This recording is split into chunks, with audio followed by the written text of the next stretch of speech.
Yo, what's going on, everybody? It is finally Friday again, March 24th. Y'all know I'm always loving my weekends. So tomorrow, I will be traveling up to Richland, Mississippi for Battlezone Championship Wrestling. Widowfest. Widowfest is named after the original owners of Battlezone, Widowmaker and his wife, Mama Didi. They both have passed away, and they've been having a Widowfest.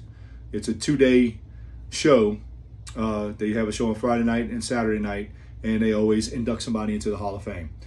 So last year, I know I've said this before, one of the last couple videos. Last year, I was supposed to be inducted, but our dates got crossed.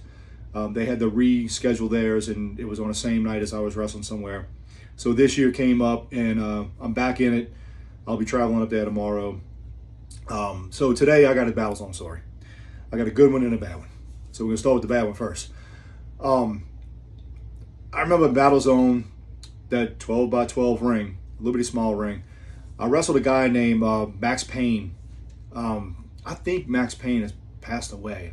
I'm more than sure. But he was a guy probably about my size, a little bit shorter. Remember, I was like 6'5", 350. And so I think he was like 6'1", about 350. I remember us being in a ring, and he put me in a corner, and he starts punching me and everything, and he grabs my foot, and he pulls me to the center of the ring. And I'm going, all right, what are you going to do now? I'm thinking to myself, what you going to do? He's just standing there with my foot in his hands. So I like to do something. I don't just like to stand there and be still, because just no dead time. So I jumped up in the air with my other foot, and I kicked him in the back of his head. I gave him an enziguri. An enziguri is when you jump, somebody's got your foot, you jump up in the air, kick him in the back of the head. Well, he should have let my foot go. Instead, he held on to my foot. He held the foot he had as I went down, so I kind of inverted myself, landed on my shoulder, and I heard a snap. And I was like, uh-oh. And all my senses shot straight to hell. Looked down, seeing my shoulder was out of place. So on some videos and some people I see in public, people always ask me, what is wrong with your shoulder? If you haven't noticed it, that's it. It's more noticeable now that I've lost 90-something pounds. And it's this. That's what happened. Separated shoulder. I separated. A lot of wrestlers have separated shoulders, but I don't think it's ever protruded as bad as this. But went to the hospital that night. Cody and TK Riot was with me, and we spent pretty much the whole night in Forest General Hospital in Hattiesburg. Got x-rays and everything, and guy told me it was a separated shoulder to follow up with my doctor when I get back home. So I did that. I was in a sling for like 8 weeks. Didn't miss a day of work because I'm gangster. It was brutal. But arm in a sling for 8 weeks. Couldn't wrestle. Pain. But he said it's going to heal this way. And if I did it again, then we'd have to operate to connect it back together. But it healed this way. It healed just like this. So it's pretty disgusting to look at. A lot of people, ew, what's wrong with you? And that's probably why on these videos you see me sitting like this and not like this. Because, like I said, a lot of people notice it. But that's what happened with my shoulder. That's why it's protruding like this. Man, I remember it snapping and hearing it snap. And everything just went blank on me. They told me I beat the hell out the guy, punched him in his face, walked to the back.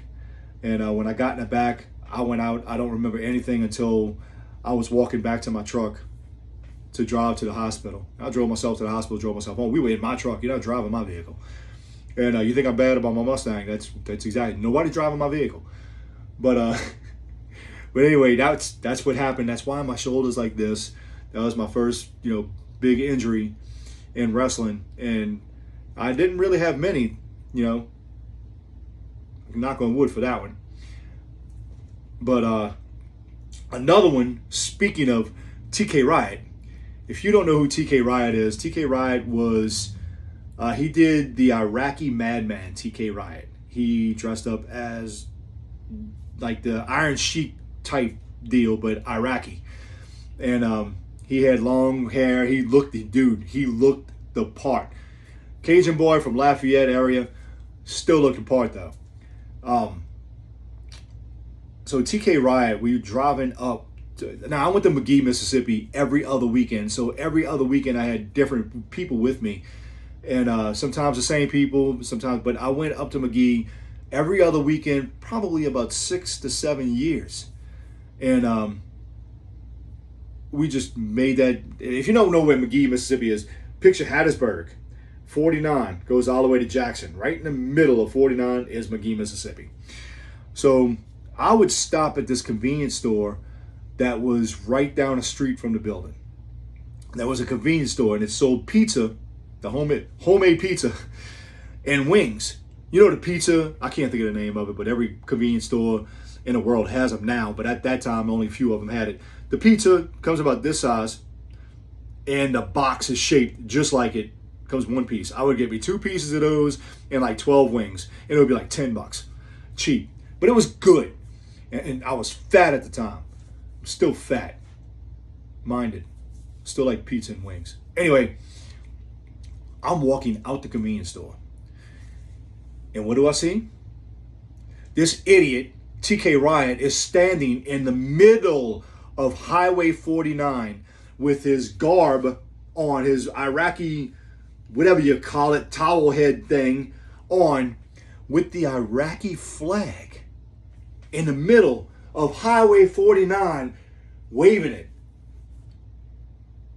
If you could only see my face when I heard 2 big, huge rigs coming, trucks, all of a sudden start downshifting, and I hear just sliding. I look up and see 2 rigs coming at him.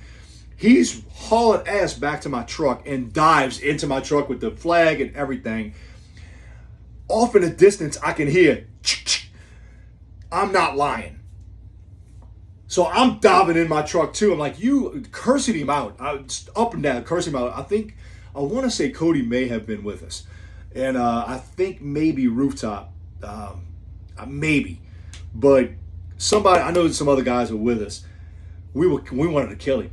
We thought we were dead. If I wouldn't have went down that little side road that trucks can't go down, they'd have followed us. But we look back on it now, we still laugh about it today. TK Riot standing in the middle of Highway 49, waving our Iraqi flag. Just nuts. I thought we were dead. I thought if we'd have stayed on that highway, those rigs would have caught up with us. And I'm telling you, had some mad rednecks after us. But it was funny. So I may have a couple more Battlezone stories, because I'm going to get together with some guys tomorrow that I haven't seen in a while. And I know me and Ron Horn have some stories, something about a restaurant right around there that we used to go to all the time and just had a blast at. Tomorrow night, I'm being inducted into the Hall of Fame once again of Battlezone Championship Wrestling. A lot of guys can say what they want about Battlezone Championship Wrestling, but that's where a lot of guys got their start. They could say it was shitty, all they want, but in all seriousness, that's where a lot of guys in the Mississippi area and even Louisiana area got their start and wrestled on a weekly and bi-weekly basis. So for me, because everybody knows me, I'm lighthearted. I wear my heart on my sleeve. It's an honor for me. And the biggest thing that's going to be big about it is my girls are going to induct me. They're going to make a little speech and induct me. So I think it's going to be great. I'm really looking forward to it. So every year they do a class, and there's 5 guys. AC Brown, that y'all may remember him. He goes as Malik Avalon for years. He started out as AC Brown. Ron Horn is another one. Me and this kid, we go back, way back, and we've had some fun. A guy named Jay Andrews, if you know who he is. I don't think I've ever been in a ring with him. If I have, I'm going to ask him tomorrow and refresh my memory about it. And Logan Creed. I don't think I've ever been in a ring with those two, but like I said, if I have, they're going to refresh my memory tomorrow. And I may have a couple more stories next week or the week after next. But I got some stories lined up that I keep pushing back that going to keep y'all interested, hopefully. Like I said, okay, we're about 10 minutes in. It's the weekend, guys. Let's make the best of it. They have 2 shows this weekend in the Louisiana area. I posted them on my Facebook page. One's Pro Wrestling 225 and the other one's AWF.